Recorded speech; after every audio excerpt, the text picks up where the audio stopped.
ഭക്തിവിരുദ്ധമായ വൃഥാലാഭങ്ങളെ ഒഴിഞ്ഞിരിക്കാം. ദൈവത്തിൻ്റെ മാറ്റമില്ലാത്ത വചനം ശ്രദ്ധിക്കുന്ന പ്രിയപ്പെട്ടവരെ, നിങ്ങളിൽ വിശ്വാസം ജനിപ്പിക്കാത്ത, നിങ്ങൾക്ക് കൃപ നൽകാത്ത സംഭാഷണങ്ങളെ ഒഴിഞ്ഞിരിക്കാം. അങ്ങനെ സംസാരിക്കുന്നവരിൽ നിന്നും ഒഴിഞ്ഞിരിക്കാം. കേൾക്കുന്നവർക്ക് കൃപയുണ്ടാകണം. കേൾക്കുന്നവരിൽ വിശ്വാസം ജനിക്കണം. അപ്പോസ്തലനായ പൗലോസ് തിമോത്തിയോസിനോട് പറയുകയാണ്, കേൾക്കുന്നവരെ മറിച്ചു കളയുന്ന വാഗ്വാദങ്ങളെ വിട്ടൊഴിഞ്ഞിരിക്കുക, തർക്കങ്ങളെ വിട്ടൊഴിഞ്ഞിരിക്കുക, ഭക്തി വിരുദ്ധമായ വൃഥാലാഭങ്ങളെ ഒഴിഞ്ഞിരിക്കുക. പ്രിയപ്പെട്ടവരെ, നമ്മുടെ കർത്താവായ യേശു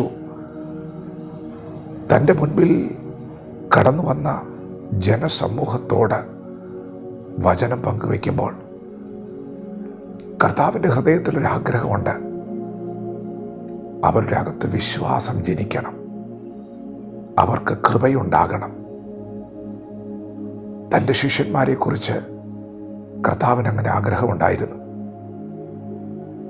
ലാസറിന് ദീനം വന്നപ്പോൾ, ലാസർ മരിച്ചപ്പോൾ യേശു കർത്താവ് ശിഷ്യന്മാരെക്കുറിച്ച് ഓർത്ത് ചിന്തിച്ചതിങ്ങനെയാണ്,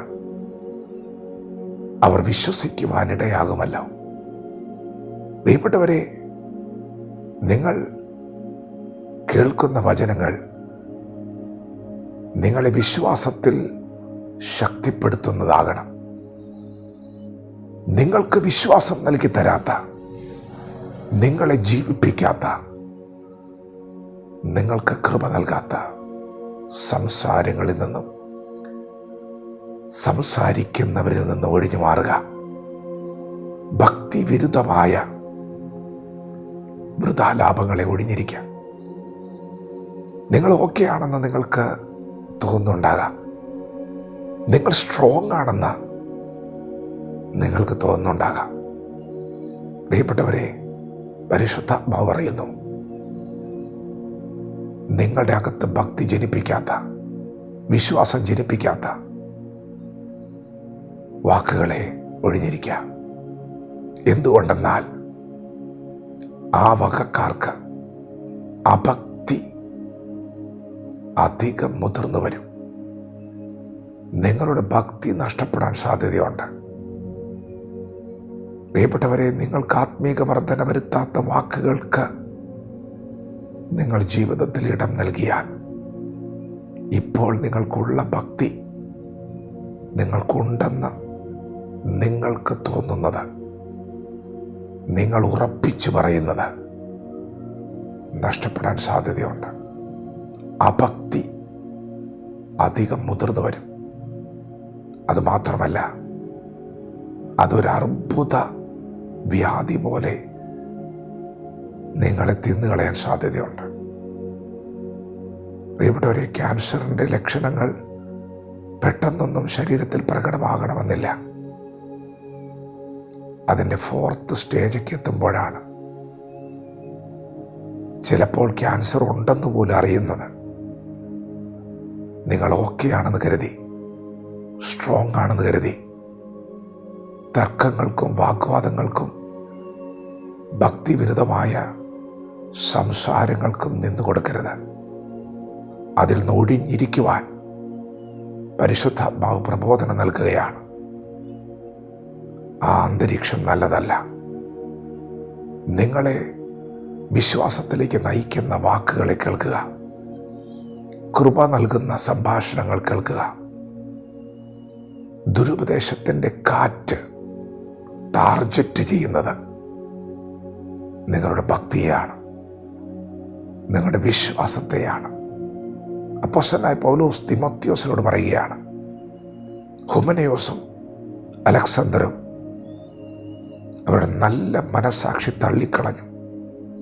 അവരുടെ വിശ്വാസ കപ്പൽ മുങ്ങിപ്പോയി. ഇപ്പോൾ അവർ ദൂഷണമാണ് പറയുന്നത്. ഇപ്പോൾ അവർ പുതിയൊരു ശുശ്രൂഷയിലാണ്. വിശ്വാസികളുടെ വിശ്വാസം മറിച്ചു കളയുന്ന ശുശ്രൂഷ,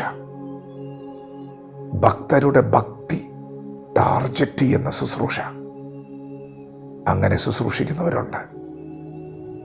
പ്രിയപ്പെട്ടവരെ, നിങ്ങൾ അങ്ങനെയുള്ള സംസാരങ്ങളൊന്നും ഒഴിഞ്ഞിരിക്കാം.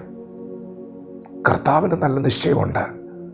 കർത്താവ് പറയുകയാണ്, എനിക്കുള്ളവരെ എനിക്കറിയാം. അവർ എൻ്റെ ശബ്ദം കേൾക്കുന്നവരാ. അവരനീതി വിട്ട് ഒഴിഞ്ഞിരിക്കും. ദൈവത്തിന് നിങ്ങളെക്കുറിച്ച് നല്ല നിശ്ചയമുണ്ട്. ദൈവത്തിൻ്റെ വചനം കേൾക്കുന്ന പ്രിയപ്പെട്ടവരെ, നിങ്ങൾ ദൈവത്തിൻ്റെ ആടുകളാണ്. ദൈവം പറയുകയാണ്, അവർ അനീതി വിട്ടൊഴിഞ്ഞിരിക്കും. അതെ, നിങ്ങൾക്കൊരിക്കലും ആ തർക്കങ്ങളിലൂടെയും വാഗ്വാദങ്ങളിലൂടെയും ഒന്നും സഞ്ചരിക്കാൻ കഴിയില്ല. ആ ശബ്ദത്തിന് ചെവി കൊടുക്കാൻ കഴിയില്ല. നിങ്ങൾ യേശുവിൻ്റെ ആടുകളാണ്. നിങ്ങളെ വിശ്വാസം ജനിപ്പിക്കുന്ന, വിശ്വാസത്തിൽ ശക്തിപ്പെടുത്തുന്ന, കൃപ നൽകുന്ന വാക്കുകളെ അനുഗമിക്കുക. വചനത്തോട് പ്രതികരിക്കാം. ദൈവം നമ്മെ ഓരോരുത്തരും ഈ പകൽ അനുഗ്രഹിക്കുമാറാകട്ടെ. ആമേൻ.